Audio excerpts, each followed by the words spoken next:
কাঁসাই নদীর জলস্তর বিপদসীমার ওপর দিয়ে বইছে। চাষের জমিতে ঢুকছে নদীর জল।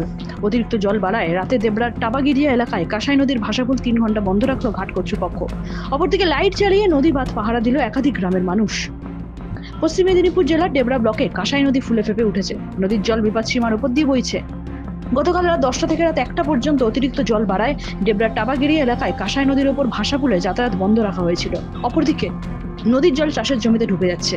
পাশাপাশি ডেবরা ব্লকের একাধিক গ্রামের মানুষজন গতকাল রাতভর নদী বাঁধে লাইট জ্বালিয়ে পাহারা দিয়েছে যাতে কোনো অঘটন না ঘটে যায়। এখানে পাহারা দিচ্ছি, উপর থেকে খবর আছে জল বাড়তিছে।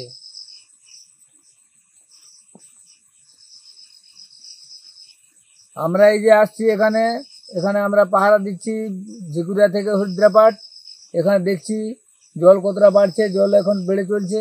হ্যাঁ, আমরা এখানে পাহারা দিচ্ছি আছি। পশ্চিম মেদিনীপুর থেকে নিজস্ব প্রতিনিধির রিপোর্ট, এএনএম নিউজ। আরও খবরের আপডেট পেতে সাবস্ক্রাইব করুন আমাদের ইউটিউব চ্যানেলটি আর বেল আইকনে ক্লিক করুন নোটিফিকেশনস পেতে।